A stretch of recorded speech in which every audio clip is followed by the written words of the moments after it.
You should know this from the start. Some toys aren't just toys. They don't sit quietly on shelves waiting to be played with. And the moment you think you're alone, they notice. I'm talking about dolls, animatronics, things that blink, twitch, and sometimes move when you're not looking. If you think I'm exaggerating, listen closely, because what I am about to tell you ain't just a story. It is something that still haunts me. By the end of this video, you might never want to look at a toy the same way again. But before we dive in, make sure to hit that like button and subscribe to Nightmare Chronicles, because stories like these, you'll want to come back for. It all started when I was hired as a night security guard at a small, family-owned toy factory on the outskirts of town. Nothing fancy, just rows of shelves stacked with dolls, stuffed animals, and a few mechanical animatronics that were supposed to delight kids at birthday parties. My job was simple: make rounds, check the doors, and ensure nothing got stolen. Easy, right? That's what I thought. The first night, everything seemed normal. I walked past the aisles, ran my flashlight over the shelves, and listened to the faint hum of the factory machines. That's when I noticed something odd. A row of dolls that had been facing forward earlier were now slightly angled toward me. I froze. Maybe it was my imagination, a trick of the dim light. But then I heard a soft click, like a tiny motor turning on. I turned sharply, and one of the animatronic bears in the corner had its eyes open, bright red dots staring straight at me. I promise, I didn't touch anything. The next few nights got worse. Footsteps echoed behind me when no one was there. Laughter, faint and high-pitched, bounced off the walls. I tried to ignore it, thinking I was just stressed or imagining things. But it wasn't just the sound. Objects moved. Not a little, either. Entire dolls changed positions, facing me from places I knew they hadn't been before.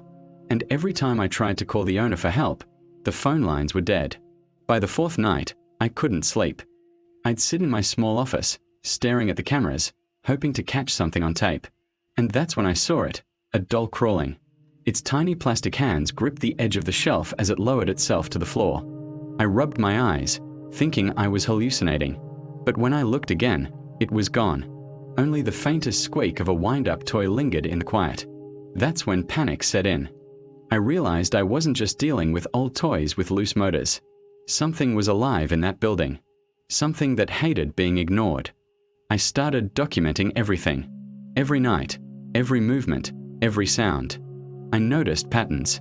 They weren't random. The dolls moved more during certain hours, always when the clock struck midnight or close to it. The animatronics were worse.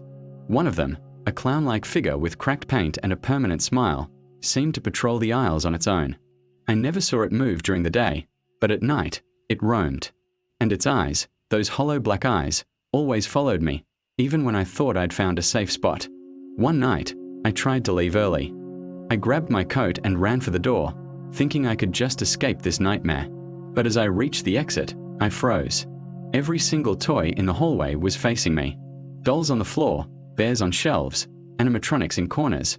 All turned, all watching, all silent. And then the laughter started. Soft at first, then louder, like 1,000 tiny voices mocking me. I didn't move. I couldn't. I felt trapped. Then, the clown animatronic stepped forward. Its metal joints creaked. Its grin widened unnaturally. I swear, it wasn't just a toy anymore. It had presence, like it was aware I was scared. And then it whispered, just barely audible, "Stay, play." I ran. I didn't look back.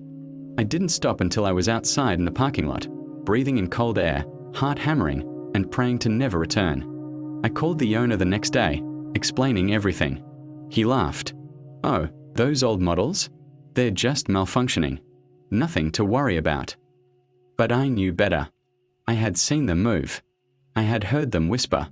I had felt their eyes on me. And when I drove past the factory a week later, the lights were off, but I could swear I saw the clown at the window, grinning, waiting. I know what some of you might be thinking. It's just a story, or those are old toys, nothing scary. But let me tell you this, I haven't set foot in a toy store at night since. I check my windows before bed. I don't leave doors unlocked. And sometimes, just sometimes, when I'm alone in my house, I hear a faint clicking from the corner of the room, like tiny plastic feet moving across the floor. I tell myself it's the wind, or the pipes, or maybe my imagination. But deep down, I know it's them, and they never forget. Nightmare Chronicles ain't just about sharing these stories. It is about remembering that fear can live in the most unexpected places, in the shadows of your childhood memories, in the quiet hum of machines, in the eyes of toys that are supposed to make you smile. They wait, they watch, and sometimes they play.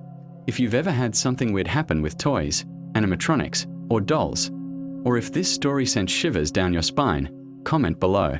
Share your own experiences. And if you know someone who needs a reminder to be careful around harmless toys, share this video. Don't forget to like, subscribe, and hit the notification bell, because Nightmare Chronicles will keep bringing you the kind of stories you won't want to hear alone. And you'll definitely want to hear the rest. Remember, some toys aren't just toys, and some nights they come to play.